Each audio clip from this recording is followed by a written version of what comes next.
Band sport INRC 2024च्या rally of महाराष्ट्राचा super special स्टेजने प्रारंभ झालाय। ग्रेप काउंटी हॉटेलच्या परिसरामध्ये काल प्रेक्षकांसाठी रॅलीतील सुपर स्पेशल स्टेजचा थरार अनुभवलाय। रॅलीमध्ये यंदा तब्बल 53 प्रवेशिका नोंदवण्यात आल्या। यामध्ये 5 महिला संघांचाही समावेश आहे।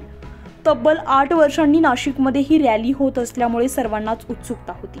काल सकाळपासूनच सर्व स्पर्धकांची कागदपत्रे तपासणी बरोबरच त्यांच्या गाड्यांना नंबर देण्यात आले। त्याचप्रमाणे रॅली संदर्भातील महत्त्वाच्या सूचना त्यांना देण्यात आल्या। तसेच वाहनांची तपासणी करण्यात आली आहे। काल दुपारी 4 वाजता ग्रेप काउंटी हॉटेलचे संचालक तेजस चव्हाण, सपकाळ नॉलेज हबचे रवींद्र सपकाळ, शांकी पहाडे आदी मान्यवरांच्या हस्ते रॅलीला हिरवा झेंडा दाखवण्यात आलाय। रॅलीतील सुपर स्पेशल स्टेजचा प्रेक्षणीय थरार अनुभवण्यासाठी नाशिककरांनी मोठ्या प्रमाणावर गर्दी केली होती। यावेळी महिरावणी, अंजनेरी, त्र्यंबकेश्वर, पहिने या परिसरातील रहिवाशांनी देखील स्पर्धा जवळून पाहण्याचा आनंद लुटलाय। सुपर स्टेजच्या स्पर्धेपूर्वी गौरव गिल, अर्जुनराव आरुळ, अमित्रजित घोष, हकीरशन वाडिया, प्रगती गौंडा, मुसा शरीफ, कर्णा कदूर, जहासिंग गिल या सहभागी रायडर्सनी पत्रकारांशी संवाद साधलाय। यावेळी नाशिकमध्ये होणाऱ्या रॅलीचा अनुभव विलक्षण असून थोडा ट्रिकी, टफ आणि चॅलेंजिंग असल्याचं मत त्यांनी व्यक्त केलंय। यासह रॅलीतील दुसरी स्टेज अर्थात बीटा ही गेम चेंजर ठरणारी आहे असंही त्यांनी यावेळी सांगितलंय। ग्रेप काउंटीच्या 2 किलोमीटरच्या परिसरामध्ये प्रेक्षकांनी काल दुपारपासूनच गर्दी केली होती।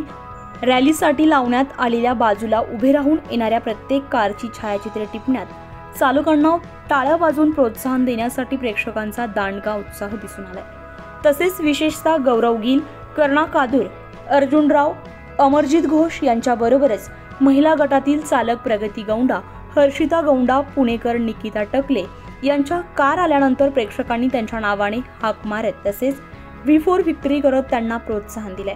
तसेच आज आंबोली, जव्हार, मोखाडा, पालघर या डोंगर दऱ्याच्या 22 किलोमीटरच्या परिसरामध्ये ही रॅली झाली आहे। यावेळी या परिसरातील घाट माथ्यावरील आदिवासी पाड्यांवरील लहान मुलांपासून अबालवृद्धांनी रॅली पाहण्याचा आनंद लुटलाय आणि कार चालकांच्या थरारक कसरतींना दाद दिली आहे। काल 2 किलोमीटरच्या परिसरामध्ये रॅलीमध्ये सहभागी होऊन विजय मिळवलेले गौरव गिल यांच्या गाडीचा आज आंबोली घाटामध्ये छोटासा अपघात झाल्यामुळे त्यांना मात्र आजच्या स्पर्धेमध्ये सहभागी होता आलं नाहीये। मात्र उद्या होणाऱ्या शेवटच्या दिवसात हे सर्व स्पर्धक या स्पर्धेमध्ये कशी कामगिरी बजावताय यावर त्यांचं भवितव्य अवलंबून असणार आहे। तब्बल 8 वर्षांनंतर रॅली ऑफ महाराष्ट्र सुपर स्टेजने प्रारंभ झालेला हा थरार पाहुयात पुढच्या काही सेकंदात।